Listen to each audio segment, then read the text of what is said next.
Tariam. Wonten dawuh, Mas. Edian. Bojomu lemu banget ya, Gong. Apangane dedake. Apangane dedak dengkulmu ora padake apa ora? Ngusul bapak nek ora tak susul ndak tuman bae. Ngono, aku kok ya nusul aja kuwatir. Meneng ya Yam aku arep ning kayangan. Lamet iki nggo srana wae Yam.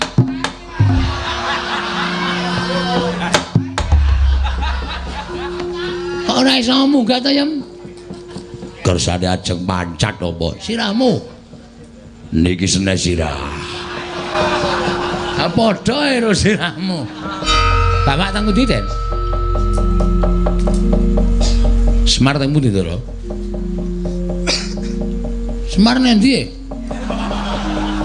Boso. Anu Semar teng pundi? Bapakmu Semar munggah. Lho, padahal bijine elek lho terus ya. Ora munggah kelas ki ora. Ha piye? Munggah ning kayangan. Wei, le. Arep ngopo reng? Lho, anak mbarepe padake. Nek nganti bapak ana apa-apa? Oh, cilik loro gedhe tekaning pati ning kayangan. Sapa sing ngukup nyawane bapak? Aku melu terus. Sik, ora masalah. Aku kok terus arep mancat sapa? Ayo. Lah tenan aku kari dhewe ning donya. Iki nggo ngopo?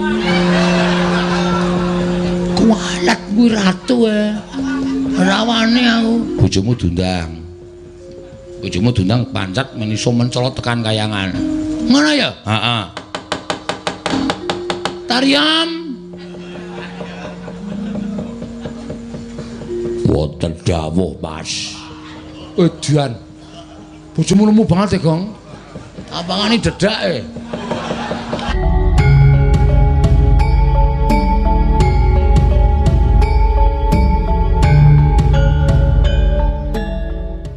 Apangane dedak dengkulmu ora padake apa ora? Guys, Tru. Ya, ngusul bapak nek ora tak susul ndak tuman bae. Ngono, aku kok ya nusul aja kuwatir.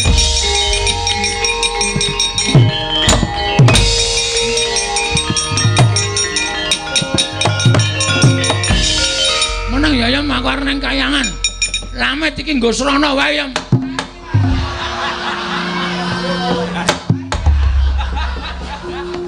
Ora iso munggah ta Yam?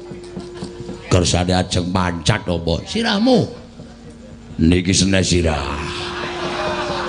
Ha padha karo sirahmu.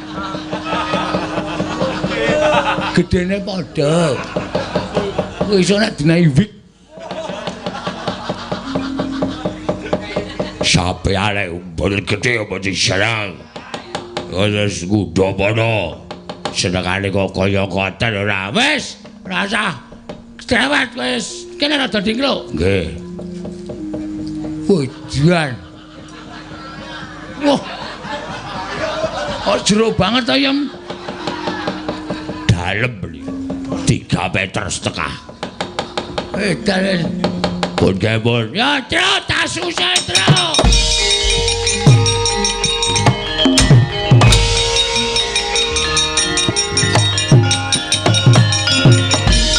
Lho, lari ngopo kowe? Kurang ajar. Ratu tinggo dolan sak penake dhewe. Wah, muga-muga kelakon penjangkamu. Kek, aku wis rampung nyingkirke Kurawa, kek.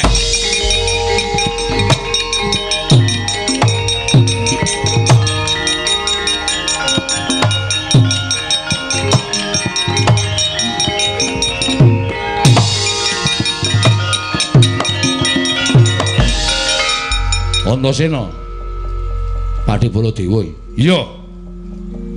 Gosek. Sampeyan nang kene ngopo? Lho, aku rene sowan Kakang Semar. Lah saiki Kakang Semar endi?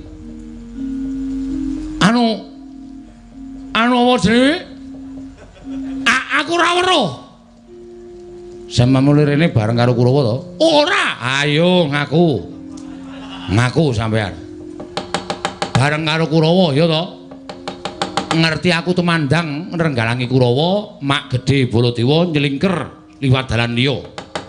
Terus ketemu karo Kakang Semar, saiki Kakang Semar tok ringkes tok bondo tok krincung sikile tok bondo tangane. Ngaku ora, Antasena, kowe aja edan. Kowe aja edan. Aku ora ndeni apa-apa karo Kakang Semar. Nek ora ndeni apa-apa karo Kakang Semar kok sampean nyelingker saka mburi. Ora ana wong nyelingker. Ais. Ngaku ora. Ki nek ora ngaku kriwikan dadi grojokan gak dadi tangisan. Lho, senmu arep apa? Apa sampean perlu tak peksa ngaku? Caramu maksa Baladewa piye? Tak jotosi. Lho, aja edan kowe. Aja edan. Apa arep jotosi piye? Mergo sampean dadi jalaran ilange Kakang Semar lan para kawan liyane. Nek sampean ora gelem ngaku, tak anggap sampean kongkonane Siwa Ngastina ngene bakal mboyong marang Semar Batranaya. Antasena, aja edan. Aku ora ngerti apa-apa. Ngaku ora. Aku ora ngerti apa-apa. Ngaku ora. Yo,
Semarika den prayitna semuriris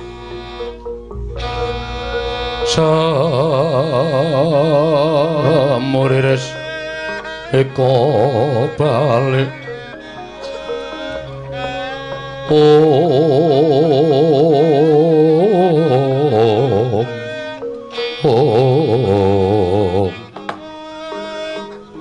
Kakang Semar nyoto kepala bener apa ing dadi ature Panakawan Petruk yen to Kakang Nayantaka nandhang ruga Kakang Pandhawa wis kepareng suwana ning Karang Kadempel ya mung kurang jangkep suwaning Pandhawa krana mindrane bendaramu Wragil ya kuwi Sedewa sartane murcaning pustaka Jamus kelima Sada Kakang Nayantaka Kakang Semar aja kaya mengkono Kakang tumuli wungu saka nggonmu nandhang ruga Kakang Semar nata Ndarawati wis sowan nderekake kelawan kadang-kadangku para Pandhawa. Wah, Dipol. Aja kaya bocah cilik.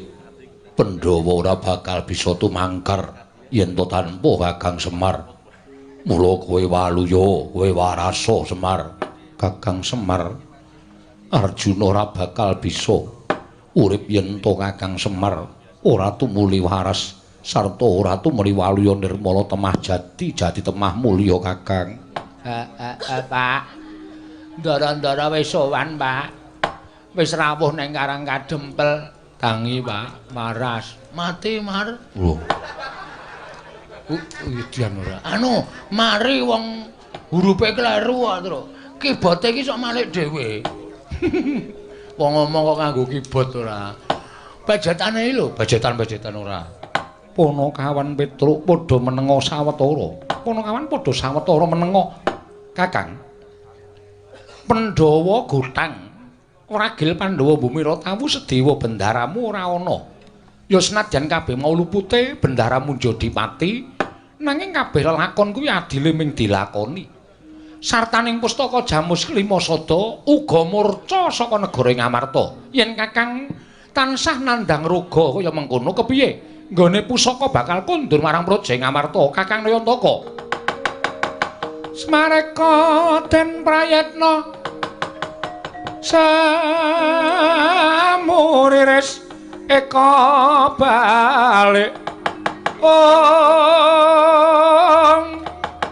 titiyani gandayani trisanya purnama sasi gilar-gilaraning tengalatan milang lintang bima sekti nadyan raga wis datan glawat parandene tasih kapireng pangandikaning para pepundhen Pandhawa. Grayah-grayah iki ora Semar. Sigra wungusake nendra katingal bombong penggaling sangya para Pandhawa Wahnata ing Darawati. Semare koten prayetna semuriris.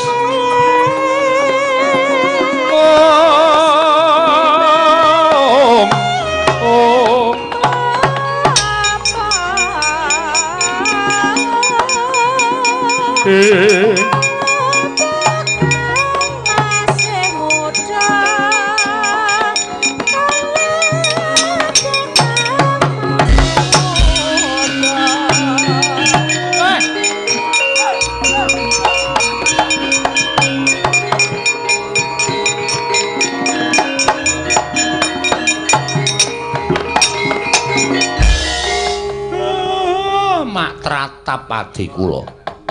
Bareng sinuwun Kresna paring dawuh nek pustaka Semyang Jimat Klimasada murca.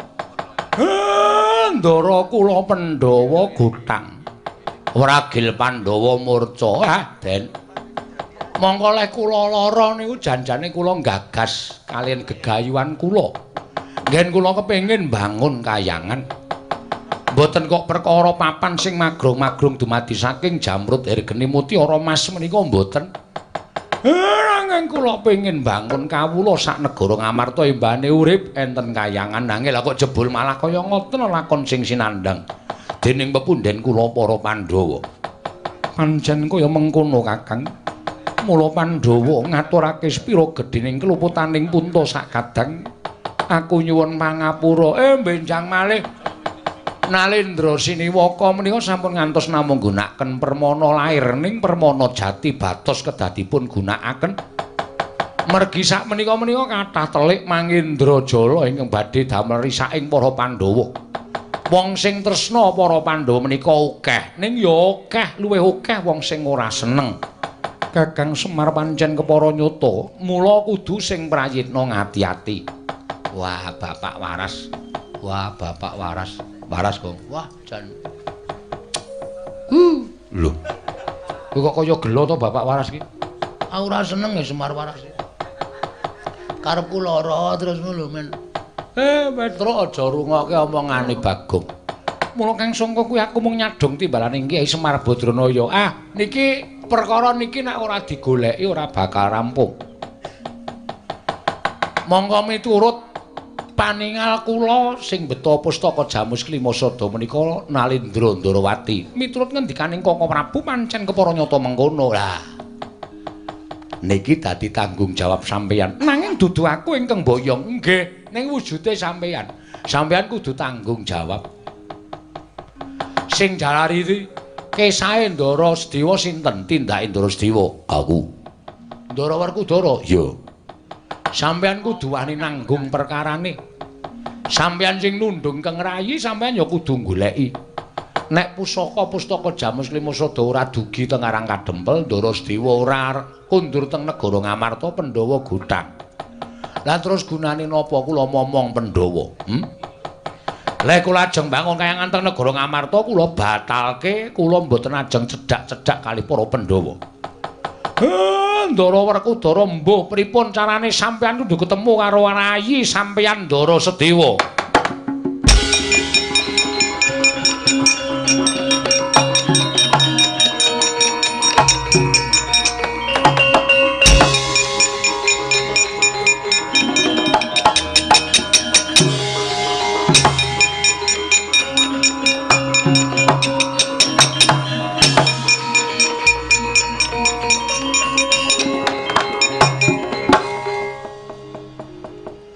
Ngendang nggo kentongan ora.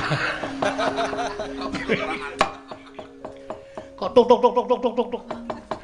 Oh iki jenenge nek cara iki sesek ya ngono kuwi, Gong. Ya saiki digawe apa jenenge garapan duruk jleng ngono kuwi ya ana. Ning nek gandeng nak tung tung tung tung tung tung tung. Engko nek sesek banget.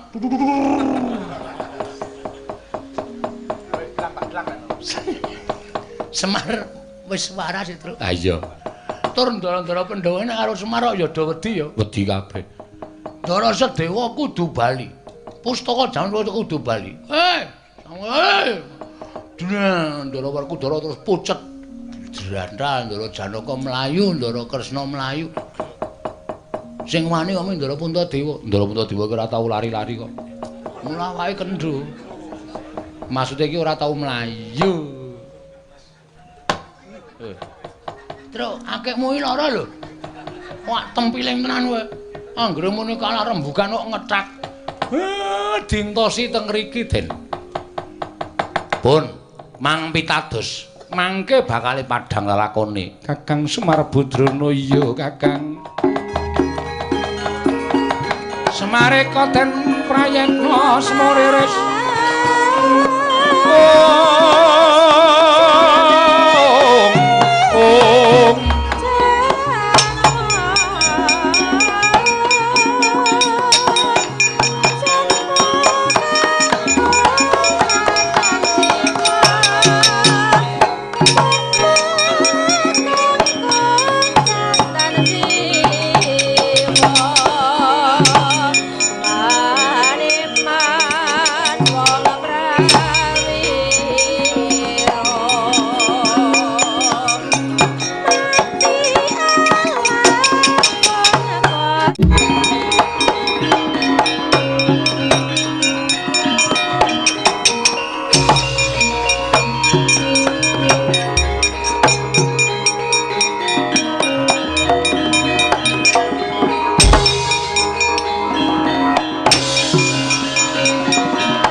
Bumikun sing langit kelap-kelap katon lir kincanging risang mawe gandrung sabaran kadulu wukir moyak mahayik saking Yas Baliwur. Wah, iki lelakon kepiye? Werkudara sing prayitna ngati-ati ora sampun Kakang genahake kelawan Sira Yayi Dimas Yudipati nanging wenakna permana jati. Yo kaya dawuh Kakang Semar. Kresna kakangku ngestokke dawuh. Ana menungsa ing Membanata Ndarawati, aja ngawu gawar ngawur. Kowe ingkang Membanata Ndarawati. Ngerti ya? Yen aku wis ngerti sapa to sejatine kowe, mula ora usah dadak kowe selak. Ayo, dina iki ora mbok balekake pustaka Jamus Miang Jimat Klimasada. Aja kelakon dosa kowe bakal ngruwat kanan kananmu. Lho. Kowe ingkang mestine kudu tak ruwat, kowe kudu tekaning pati, kowe sing kudu sirna. Wah.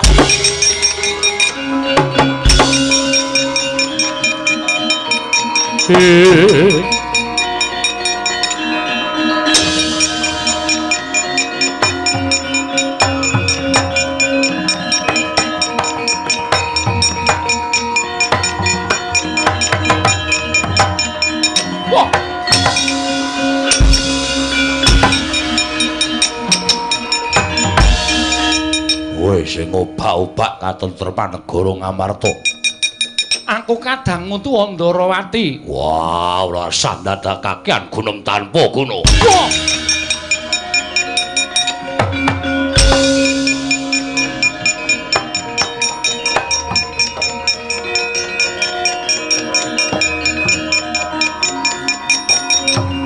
Mati kowe.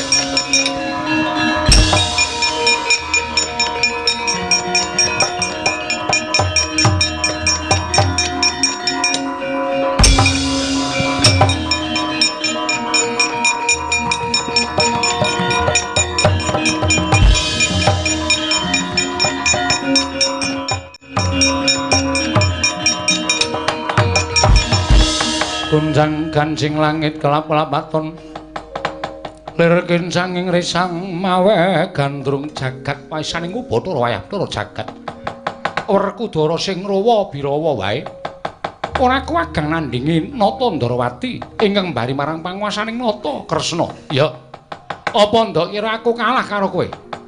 Ora ana ingkang kudu mapakake kridam kejaba mung Nata Ndarawati. Ayo kowe apa aku sing tekaning pati Kresna?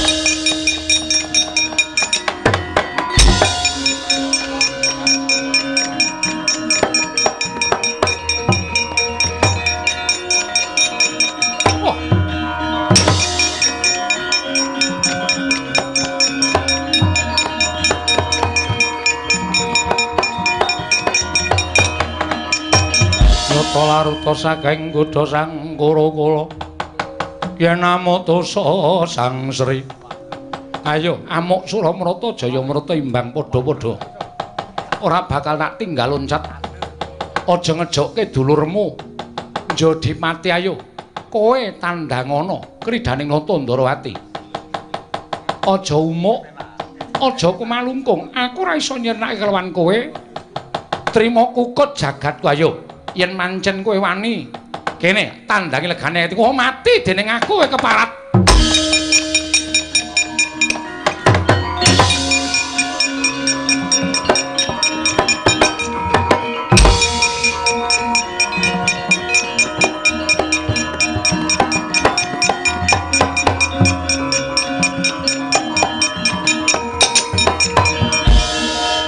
Maksude piye maksude? Kene le nontone wis mempeng kok. Mati dening aku. Kok mundur? Petro Nun golek jago kula gadah. Ning wis tuwa. Jago apa? Pitik to. Udu. Jago menungso sing iso mateni karo Kresna kae. Kae didaya Petro. Lah sinten? Golek ki aja ngarani nyang endi lan sapa wonge. Golek ki ya golek tegese ngupaya budidaya. Oh nggih. Teng pundi? Wis kowe ngetutke aku wae. Oh nggih, monggo kula dherekaken. Iya, Petro.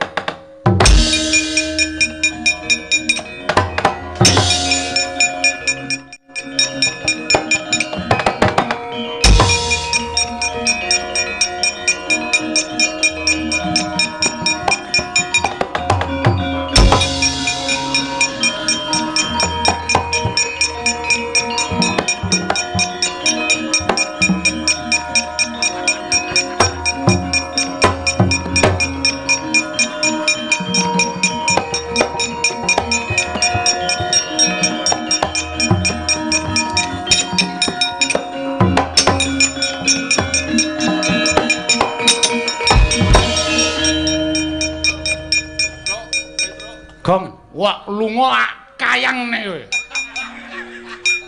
Wong disesekke kok marah arep disuwuk. Lah wong ya ora dong aja tok nesoni apa Petro. Subscribe. Sinten iki? Pendhita ning tengah alas. Iki sapa Petro? Lah mboten ngerti wong sampun takon karo sampean kok. Nuwun sewu sinuwun paduka ngupaya dhateng sinten? Kowe sapa penemban? Kula Pandhita Klyang ngabur kanginan mendung kebaratening mundi dawahipun mriku papan dunung kula. Kula pun begawan dewaning rat. Begawan dewaning rat inggih. Paduka wigatosipun menapa? Aku kekalangan Malaya. Ngupaya jago merga aku duwe mungsuh ingkang digdaya dewaning rat. Yen pancen kowe Brahmana mestine kowe nglakoni tapa ngrame tegesin tetulung marang sak pepadaning urip ning alam padang mongko tanpa pamrih. Coba yen pancen kowe niat tetulung karo aku lan nglakoni tapa ngrame, aku tulungono. Menapa ingkang kedah kula tindakaken? Ndak kira mung kowe ingkang sak timbang sak bobot kelawan wungsuhku. Mengsah panjenengan sinten? Wujute kaya aku, memba rupa kaya Nata Ndarawati, nyidra pustaka Jamus Miyang Jimat Limasada. Yen kowe bisa ngrebut pustaka Jamus Miyang Jimat Limasada, mateni mungsuh sing madha rupa karo Nata Ndarawati, kowe nyuwun apa bakal tak paringi. Ingkang nami tapa ngrame menika mboten kepengin pikantuk leliru menapa kemawon sinuwun. Menawi paduka paring dawuh mekaten kula ingkang badhe temandang karya mara mangkaten inggih ngestaken dawuh.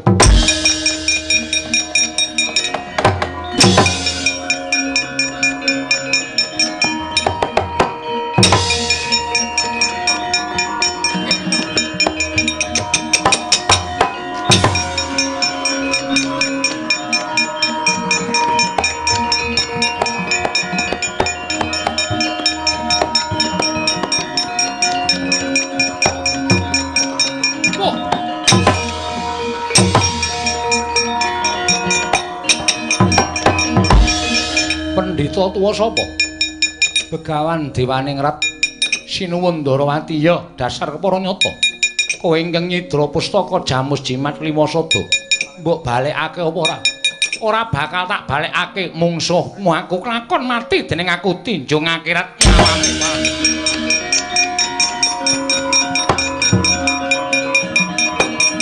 Wah! Mati.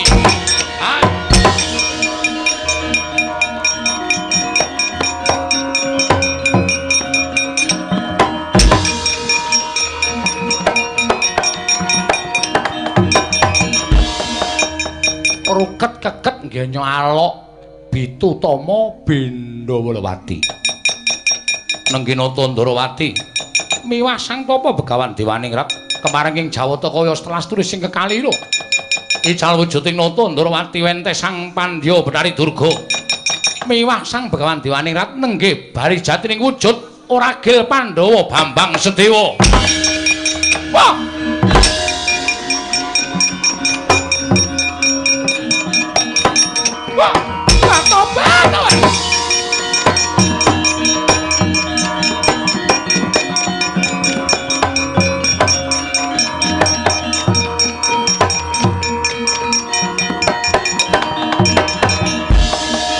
Sedewa inggih Kaka Prabu.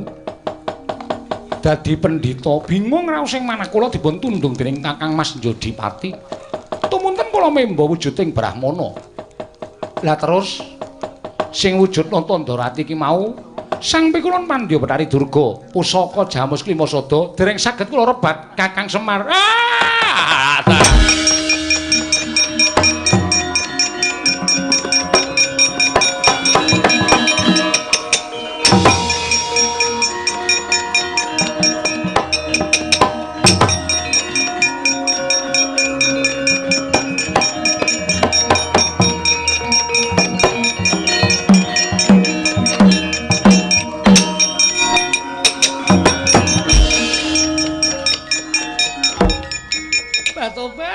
Jarene bar lara kok ngobat apit kaya ngono.